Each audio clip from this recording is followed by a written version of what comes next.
hello hello नमस्कार समस्त तो जेतलो स्टार्टिंग हेतिला सो आम गेस्ट माने जेतलो आम माने ताको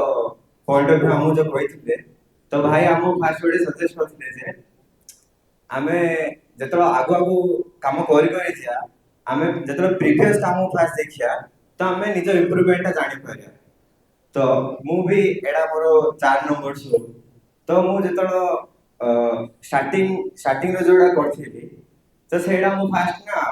मु भी चाहेली जे मु पुरना काम देखी कोन कोन फॉल्ट अछि फ्लॉज तापरे काम करी तो मु निजे तो जानि पारिनी सेतमे मु भाबली सेडा देखि मु मो फ्रेंड मानो कारण जानिया था एबे मु जो टाइम रो अछि मते जे भी सजेशन दबो मो फ्रेंड ही दे पारे तो मु मो सांगानु देखिली जे भाई देखो एडा मु परफॉर्म करछि एडा ऊपर तमर पॉइंट ऑफ व्यू कोन तो से माने देखिले सेडा देखिला ପରେ ସେମାନେ ତାର ଫାଷ୍ଟ ରିଆକ୍ସନ ମୁଁ ଭାବିଲି କଣ ବି ରୋଷ୍ଟ କରିପାରନ୍ତି କଣ ବି କ୍ରିଟିସାଇଜ କରିପାରନ୍ତି ସେ କହୁଛି ଭାଇ ମସ୍ତ ହେଇଛି ମୁଁ ଖୁସି ହେଲି ଆପ୍ରିସିଏସନ ଶୁଣି ତ ମୁଁ ତାକୁ ଖାଲି ପଚାରିଲି ଯେ ଭାଇ ଭଲ ହେଇଛି ଯେ ଆଉ କଣ କଲେ ଆଉ ଟିକେ ଅଧିକ ଭଲ ହବ ସେ କହୁଛି ଦେଖେ ଭାଇ ତୋ ଷ୍ଟାଣ୍ଡ ଅପ୍ କମେଡିରେ ସବୁ ମସ୍ତ ଅଛି ଖାଲି କମେଡି का ନାହିଁ ମୁଁ ଭାବିଲି ଭାଇ ଆଡୁ ଭଲ ତୁ କିଛି କହିବା ନଥାନ୍ତୁ ଛାଡ ସିଏ ନା ଗୋଟେ ଅଳ୍ପିକିଆ ଲୋକଟା ତ ସେ ଲୋକ ଏକ୍ସାମ ପୂର୍ବ ଦିନ ରାତିରେ ମତେ କଲ୍ କରିବ ଭାଇ ମୋ ଆଣ୍ଠୁ କାଟୁଛି ପଢି ପଢି ଲୋକମାନଙ୍କର ମୁଣ୍ଡରେ ଷ୍ଟ୍ରେସ୍ ପଡି ମୁଣ୍ଡ ବଥା ହଉଥା ତାର ଆଣ୍ଠୁ କାଟୁଛି ବଟ୍ ଯେତେବେଳେ ଟିକେ ଟାଇମ ପରେ ମୁଁ ନୋଟିସ୍ କଲି ମୁଣ୍ଡ କାହାର ବଥିବ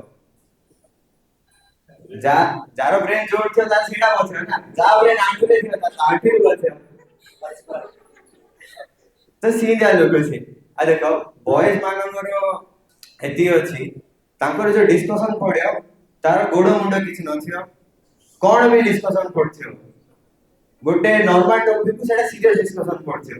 ସେମିତି ଫାଷ୍ଟ ଆମର ନା ଯେତେବେଳେ ମୁଁ ପ୍ଲସ ଟୁ ଟାଇମରେ ଟ୍ୟୁସନ ଯାଉଥିଲି ଫାଷ୍ଟ ଆମର ଇଂଲିଶ କ୍ଲାସ ହେଲା ସେଠି ଗୋଟେ ଷ୍ଟ୍ରିଟ୍ ଜବ୍ ପାଠ ପଢା ହେଲା ତ ତାହିଁରେ ସେଟା ପଢା ହେଲା ଯେ ଆମକୁ ଡଟ୍ କନେକ୍ଟ କରିବାର ଅଛି ମାନେ ଯଦି ଆମେ ପଛକୁ ଦେଖିବା ମାନେ ଏବେ ଆମେ ଯାହା ଅଛନ୍ତି ପଛର ସବୁ ଡଟ୍ କନେକ୍ଟ କରିକି ଆସିବା ତ ଆମେ ଏ ଜାଗାରେ ପହଞ୍ଚି ପାରିବା ବଟ୍ ଆମ ପିଲାମାନେ ବ୍ରିଲିଏଣ୍ଟ ତାଙ୍କେ ପଛାଡୁ ଡଟ୍ କନେକ୍ଟ କରିଦେଲେ ତାଙ୍କେ ଏଇଠୁ ଡଟ୍ କନେକ୍ଟ କରିକି ଆଗକୁ ଆଗକୁ ଗଲେ ଭବିଷ୍ୟବାଣୀ କଲେ ସେମାନେ ଭବିଷ୍ୟବାଣୀ କଣ କରୁଛନ୍ତି ମୁଁ କିଛି କହିଲି ସେଇଠି ମୁଁ ମୋର ବଇଛି ତାଙ୍କେ ଚାରି ଜଣ କଥା ହେଲେ ମୋ ହାତ ଦେଖିଲେ ଜ୍ୟୋତିଷ ହେଇଗଲେ ସେମାନେ ଆଗୁ ଆଗୁ ଡଟ୍ କନେକ୍ଟ କରିକି କହୁଛନ୍ତି ଭାଇ ତୋର ଚାରିଟା ପିଲା ହବ ମୁଣ୍ଡରେ ମାଇନା ତ ନାଇଁ ମୋର ଚାରିଟା ପିଲା ହବ ତ ମୁଁ ସେଠି କିଛି କହିଲିନି ତାଙ୍କେ ତାଙ୍କ ଡିସ୍କସନ ଭାଇ ତୋର ଚାରିଟା ପିଲା ହେଲେ ମତେ ବୁଝି ଡାକିବୁ ନା ଇନି ତାଙ୍କେ ସବୁରେ କମେଡି କମେଡି କରିଦେଲେ ସେ ଭିତରେ ଗୋଟେ କ୍ରାନ୍ତିକାରୀ ଉଠିକି କହୁଛି ଦେଖ ଯୋଉ ଅଲଗା ଜାଗାରେ ବଟ୍ ତମେ ପ୍ରେଗନେନ୍ସି ଉପରେ ମଜାକ ଉଡେଇ ପାରିବନି ଏଇଟା ଗୋଟେ ସେନ୍ସିଟିଭ ଟପିକ ମୁଁ ଭାବିଲି ହଁ ଏଇଟା ସତ କଥା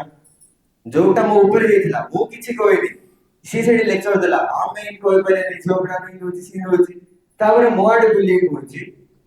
ଯେବେ ତୁ ପ୍ରେଗନେଣ୍ଟ ହବୁ ସେବେ ଜାଣିବୁ ମୁଁ ସେବେ ଜାଣିଲି ଏ ଲୋକର ଆଣ୍ଠୁ କାହିଁ ବଥଉଛି ଆଉ ଏ ବାୟ ଏକ୍ସାମରେ ଫେଲ କାହିଁ ହଉଛି ଏମାନେ ଯଦି ଡକ୍ଟର ହେଇଯିବେ ଭାବନ୍ତୁ ସେ କମର୍ସରେ ଅଛି ଯଦି ସେ ଡକ୍ଟର ହେଇଗଲା କା ପେଟରେ ଚାକୁକୁ ତମେ ଛାଣିଦବ ତ ସେଇଟା କହିଲା ହେଲେ ଏଇଟା ଲଜିକାଲି ଦେଖିବା ପରେ ଆର କିଛି ପ୍ରାକ୍ଟିକାଲିଟି ନାହିଁ ମୁଁ ଭାବିଲି ହଁ କହିଦେଲା ପରେ ଆମେ ଗଲୁ ଓଡିଆ କ୍ଲାସ କରିବା ପାଇଁ ତ ଆମର ଯେ ଓଡିଆ ଟିଚର ଥିଲେ ତାଙ୍କର ଷ୍ଟାଇଲ ଟିକେ ୟୁନିକ୍ ତାଙ୍କେ ନା ପୁରାଣକୁ ରିଲେଟ କରିକି ଆଉ ପାଠକୁ ନେଇ ପଢେ ତ ସେ ଦିନରେ ତାଙ୍କେ ଗୋଟେ ଟପିକ ପଢେଇଲେ ଆଉ କହିଲେ ଯେ ଦେଖ ପିଲାମାନେ ମାତା ସରସ୍ୱତୀ ଦିନକୁ 2 ଥର କଣ୍ଠରେ ବସୁଛନ୍ତି ତାପରେ ମତ ନେଇ କହିଲେ ସେ ଟାଇମରେ ତମେ ଯାହା ବି କହିବ ସତ ହେଇଯିବ ଯାହା ବି 2 ମିନିଟ ତଳେ ମତେ ଜଣେ ପ୍ରେଗନେଣ୍ଟ କରିଯାଇଛି ସେ ପର୍ଯ୍ୟନ୍ତ ମୁଁ କିଛି ଭାବୁନଥିଲି ଜିନ୍ତି ଏ ଡାଇଲଗ ଟା ଶୁଣିଲି